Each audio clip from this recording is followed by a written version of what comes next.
Welcome to the Deep Dive. We're all about exploring fascinating ideas, and today, we're diving into the philosophy of success. Uh-huh. And not just from anyone, but from a true legend in the field of personal development, Jim Rohn. I like him. Yeah, and we're going deep into his book, My Philosophy for Successful Living.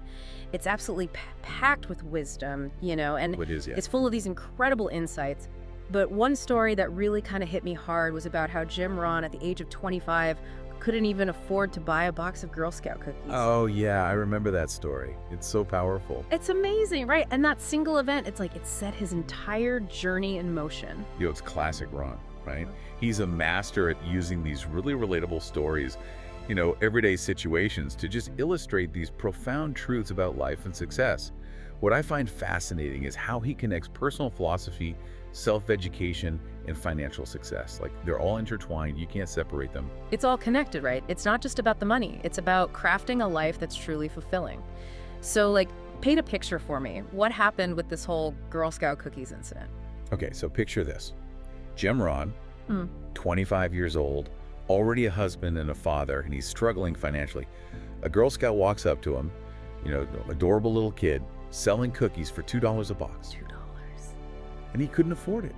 Even admits to lying to her, saying they had plenty at home. Oh, no. But that moment, it was a wake-up call. Yeah. Like a harsh realization that he was not on the path to the life he envisioned for himself and his family. I can only imagine how, humbling that must have been, having your financial limitations kind of, exposed by a Girl Scout. What did he do after that? Well, he didn't win the lottery or suddenly strike it rich. Right.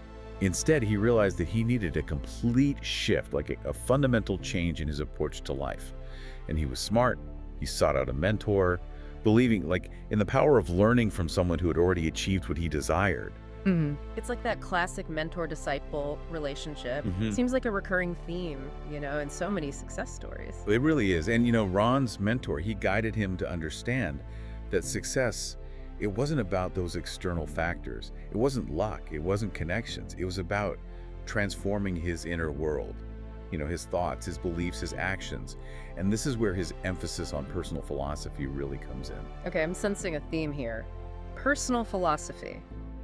It feels like it's the bedrock, the foundation of Ron's entire system. Absolutely. He firmly believed that our income, our level of success, even our happiness is largely shaped by our personal philosophy. It's like the lens through which we view the world and make our decisions. So what did Ron's personal philosophy actually look like? Give us the highlights. Well, it's multifaceted, right? It's a complex system. Yeah. But one core element is this distinction between formal education and self-education. Ron, he believed that, formal education, it might land you a job. But self-education, that constant pursuit of knowledge and personal development, that's what truly leads to wealth. So it's not just about those degrees and diplomas, it's about being a lifelong learner, right? Precisely. He was a huge advocate of being a student of life, always seeking out new information, new skills, new perspectives. He even had this concept he called the American economic ladder to illustrate this point. I saw that in the book. It's basically a representation of the different income levels in the United States, right? How does self-education play into that? Well, Ron argued that anyone could climb this ladder, but to do so, they had to adopt what he called the philosophy of performance and productivity. It's all about focusing on personal growth, developing valuable skills, and ultimately contributing more value to the marketplace. Philosophy of performance and productivity, I gotta say, that sounds a little intimidating. Break it down for us. It's actually very practical. Think of it like a cycle, right? You learn new skills, and that increases your value. That leads to better performance and ultimately higher productivity. And that applies whether you're working for someone else or you're running your own business. So it's about constantly leveling up, becoming more valuable, and as a result, more successful. Exactly. It empowers you to take control of your growth and really climb that ladder of success. And this is where things get really interesting. He believed that profits are better than wages. Okay, wait a minute. Don't we all need wages to live? Of course, of course. Yeah. He wasn't saying avoid earning a living, but he believed that focusing on generating profits, on building something that creates value beyond just trading your time for money, that can lead to greater wealth and financial freedom. So it's about shifting your mindset, right? From just earning a paycheck to creating something that generates income, even if you are working for somebody else, kind of like planting the seeds for future financial independence. Exactly. He encouraged people to start small, to explore opportunities to generate profits even while working their regular job. It could be a side hustle, investing, anything that creates additional income streams. That's a great approach. Test the waters without putting all your eggs in one basket. It's all about taking initiative and responsibility for your own financial future. Absolutely. And this ties back to his emphasis on having a personal guidance system, like a set of principles and values that help you navigate through the complexities of life and business. Right. He used that analogy of navigating between danger and opportunity, right? That really stuck with me. It's such a powerful metaphor, right? Because he reminds us that danger and opportunity, they often coexist. And it's your personal guidance system, those core values, those principles that help you evaluate risk, reward, and make choices that are aligned with your goals. So it's not about just going with your gut. It's about making conscious decisions based on those values, not just in business, but in all aspects of life. Precisely. And there's another really interesting point that he emphasized in the book: the importance of reward and recognition, especially in a business context. It wasn't just about working hard, it was about celebrating those successes along the way. So take the time to acknowledge achievements, big or small. Why was that so crucial to him? Well, Rohn, he believed that celebrating success, both individual and collective, it fuels morale, it boosts motivation, and ultimately it drives overall productivity. He even said that rewarding people for small steps of progress is a key part of ultimate success. It creates that positive feedback loop and encourages continuous growth and achievement. I love that, creating a culture of appreciation, celebrating wins no matter how small, something we could all benefit from, wouldn't you say? Absolutely. It makes people feel valued, it makes them feel appreciated, which is incredibly motivating. And, this ties in really beautifully with another one of his crucial skills. Communication. Communication. Oh, it's like the foundation of any successful relationship, whether it's personal or professional. What did Ron have to say about that? He considered becoming a skilled communicator one of the best investments you can make. And he wasn't just talking about speaking eloquently, like being a fantastic public speaker. He actually broke down communication in a business setting into 3 different levels. The first level is training, like showing someone how to do a specific task. Then you've got teaching, imparting new skills, new knowledge to empower others. Right. So it's not just telling people what to do, it's actually helping them develop their own capabilities. Right. But the most powerful level, according to Rohn, was inspiration. That ability to help people envision a better version of themselves, a better future, and motivate them to strive for it. Inspiring others to reach their full potential, it's pretty powerful. But how does that relate to, this rapidly changing world and the importance of self-education that we were talking about earlier? Well, Rohn believed that as the world becomes more interconnected, more globalized, effective communication across cultures and languages becomes even more important. He actually encouraged learning at least one additional language, seeing it as a bridge to a wider world of possibilities. Expanding those horizons, right. And connecting with people from all different backgrounds. I can see how that would be such a valuable skill, especially for our children. Absolutely. Imagine all the opportunities that open up when you can communicate fluently in multiple languages.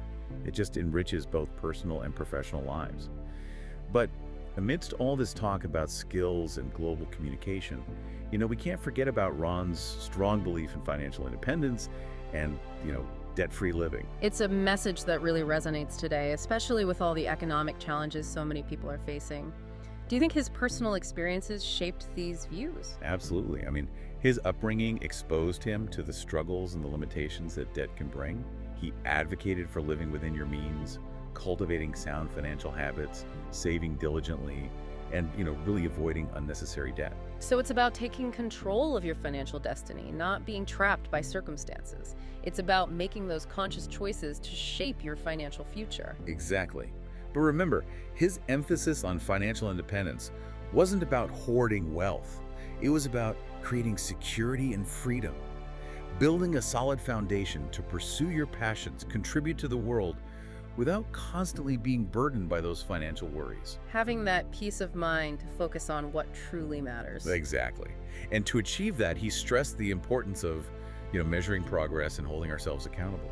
He compared it to trying to lose weight without ever stepping on the scale. You might think you're making progress, but without that objective data, it's easy to veer off course. Accountability. It can be tough, but it's crucial for achieving any goal. So it sounds like his philosophy isn't just about taking responsibility for our finances. It's about our health, our relationships, our overall well-being.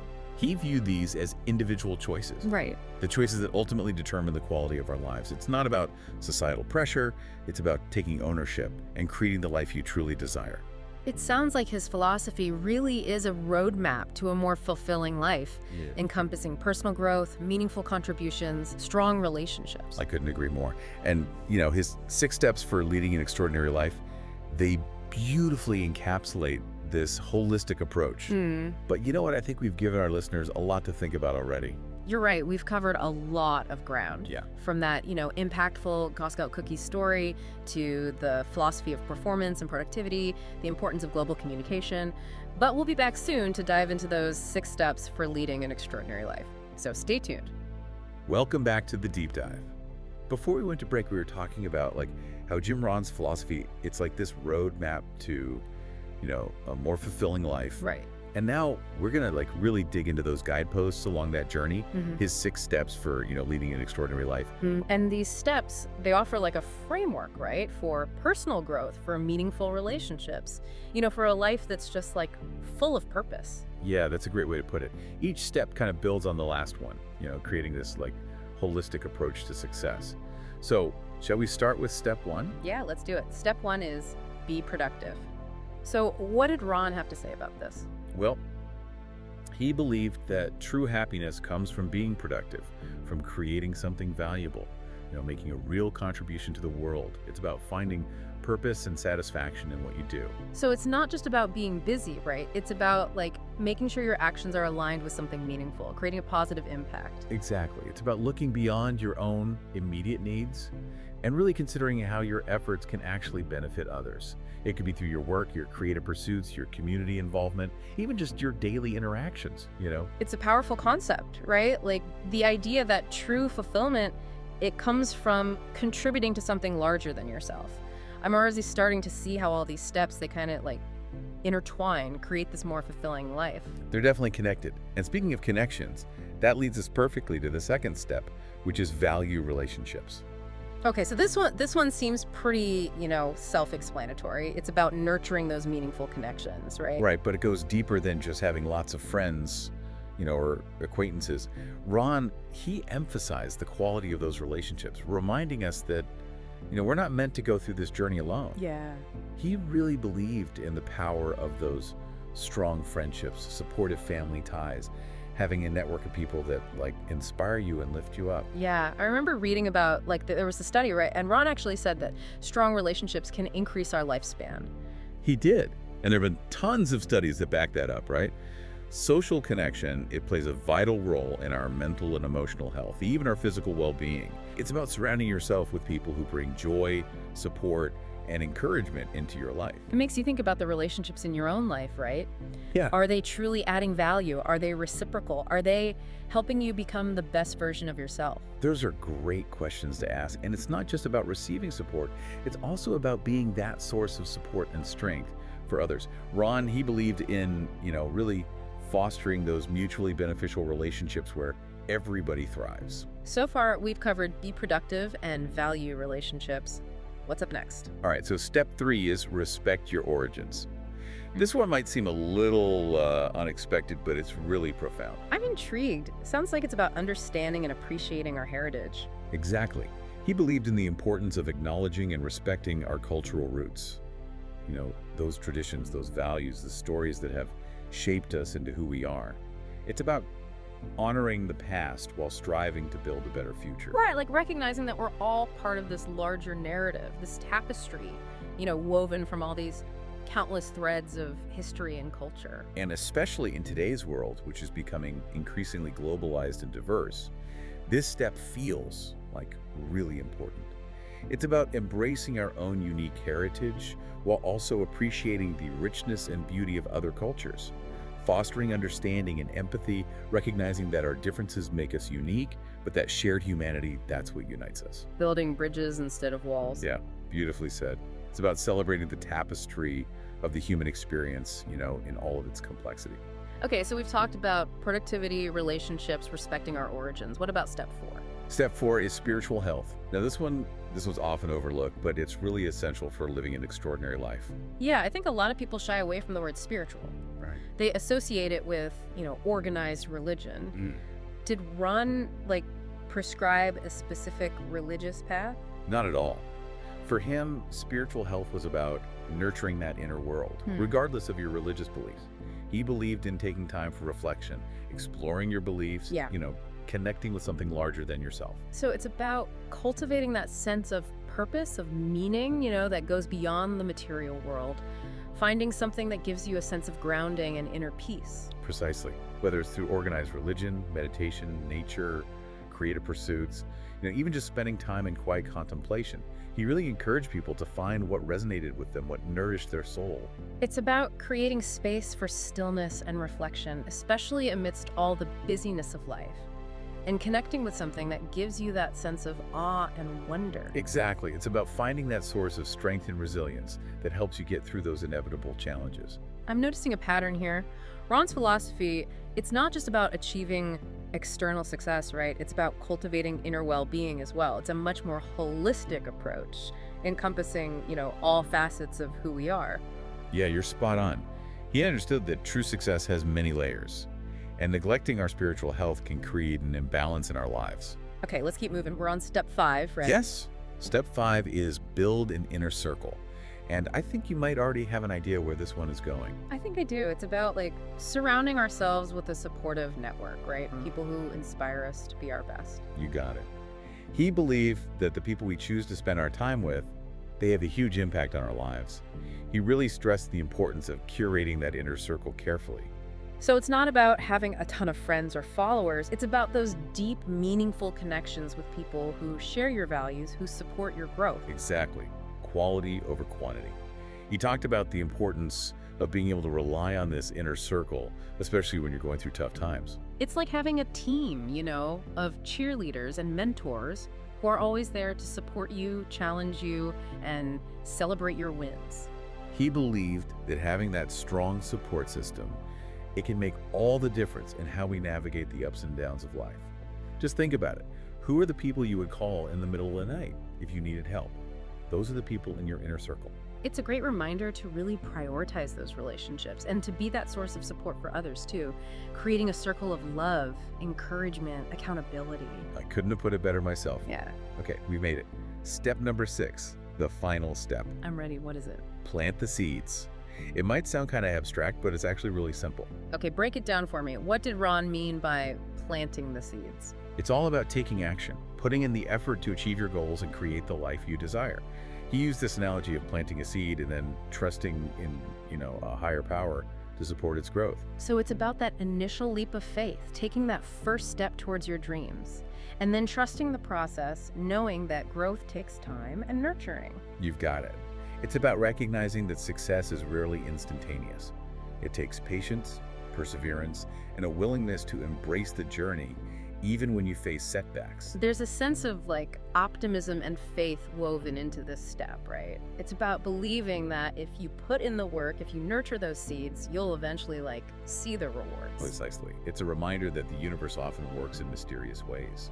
And sometimes the greatest rewards come from just trusting that process and taking consistent action towards those goals. These 6 steps, they really paint a beautiful picture, of a fulfilling life.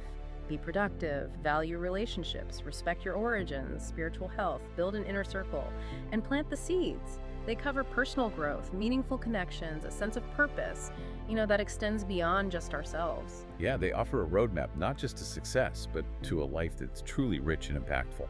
And they're still relevant today, even though he shared these ideas so long ago. Yeah. Their wisdom, it transcends time because they tap into these fundamental truths about human nature and, really what it means to live a good life. His philosophy is like a beacon, guiding us toward a life that's both successful and deeply fulfilling. And what's really striking about these 6 steps, I think, is how empowering they are. How so? They remind us that we have agency. We have the power to shape our own destinies. It's not about waiting for things to happen to you. It's about creating the life you want.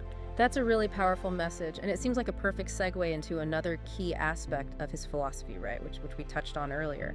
Self-education. It's like the foundation for all of this, for personal growth and, putting these 6 steps into action. Absolutely. Self-education is the engine. It Yeah. drives us forward, allows us to evolve, expand our horizons, and really reach our full potential. Ron, he was so passionate about this idea of continuous learning. Oh, he was. He believed that by investing in our own growth, by seeking new knowledge and skills, we just open up a world of possibilities. And it ties back to all those 6 steps, right? Whether it's improving your productivity, nurturing your relationships, planting those seeds for your dreams, self-education gives us the tools, the knowledge to make it happen. It's not just about accumulating information, it's about applying it, creating results in our lives. Right? He challenged us to become lifelong learners, to embrace curiosity, to seek out new experiences that broaden our perspectives. It's about actively engaging with the world and always finding ways to learn, to grow, to evolve. It's about becoming the best version of ourselves, and not just for our own benefit, but for the benefit of those around us, right? For the world. Yeah, exactly. It's about realizing that our growth, our development, they have this ripple effect. It impacts our families, our communities, and ultimately the world we live in. I love that about his philosophy, how it weaves together personal growth, contribution, a sense of interconnectedness. It really does. And it all goes back to that moment with the Girl Scout cookies, right? That event, it seemed small, but it started this whole journey for him, a journey of self-discovery and transformation that led him to achieve incredible success and, touch so many lives. It just shows you that our circumstances, they don't define us. It's our choices that do. Even when things are tough, even when we face challenges, we have the power to change our course, to create a better future. Absolutely. And it highlights how transformative self-education and personal development can be. That's what allowed him to go from, a young guy struggling to buy cookies to this, world-renowned speaker and author inspiring millions of people. It's a real testament to, the human capacity for growth and the importance of believing in ourselves. And that belief in ourselves, that commitment to growth, that's what allows us to live these, really extraordinary lives. Okay, so we've covered so much today. I think our listeners have plenty to think about. The power of personal philosophy, those 6 steps for leading an extraordinary life. Ron's wisdom, it gives us a real blueprint for creating a life filled with purpose, meaning, and success. But before we wrap up this deep dive, there's one last question I want to leave our listeners with. Okay, I'm all ears. What is it? Think back to, Ron's idea of planting the seeds. What's one seed that you could plant today? One that aligns with his philosophy, and might contribute to a more fulfilling life for yourself. It could be a small step, a change in perspective, even just a commitment to learning something new. What action can you take to, nurture your own growth and contribute to the world around you? That's a powerful question, It really challenges us to think about what we're doing, what we're going to do next. Yeah. Gets to the heart of Ron's message.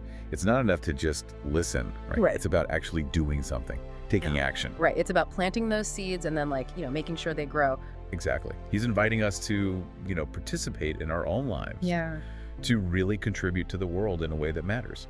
And it can feel kind of overwhelming, thinking about changing everything. But I think Ron's point is that even small actions, if you do them consistently, they can lead to, really big changes over time. Yeah, he always talked about the power of, little by little progress. Taking those small steps, those actions that, on their own might seem insignificant, but over time they add up. It's like that saying, right? A journey of 1,000 miles begins with a single step. Even the biggest goals, you achieve them by taking smaller steps, one at a time. And, being patient with ourselves. Growth takes time. It's not going to happen overnight. He used to compare personal development to, the growth of a bamboo tree. Oh, yeah, I remember that analogy. The bamboo tree spends, years underground, right? Building that strong root system before it even starts to grow above the ground. And then all of a sudden, it just shoots up. Right. And it's a great metaphor, I think, for how we grow as people. Well, we might not see results right away, but if we keep working on ourselves, keep developing those strong roots, then we can experience, those times of really fast growth. So as we're wrapping up this deep dive, into Jim Rohn's philosophy, I keep thinking about how, hopeful it all is. He really believed in people, in our ability to do great things. And he gave us this, roadmap to get there. Yeah, his message, it really connects with people because it's based on these, timeless ideas about self-reliance, about learning, and about making a real contribution. He reminds us that, we're in control of our own lives. We have the power to shape our destiny and make a positive impact. And that's what I find so inspiring about all of this. We're not just, along for the ride. We're the ones creating our lives. We get to choose, what we think, what we do, and ultimately where we go. We have the power to plant those seeds, to really take care of them, knowing that every action, even the small ones, they can make a difference in our lives and in the lives of people around us. It's a powerful message. And I hope our listeners, they take it to heart. Remember, a journey of 1,000 miles, it all starts with a single step. So what seed are you going to plant today? Thanks for joining us on this deep dive into the wisdom of Jim Rohn. Keep learning, keep growing, and, keep striving to live that extraordinary life.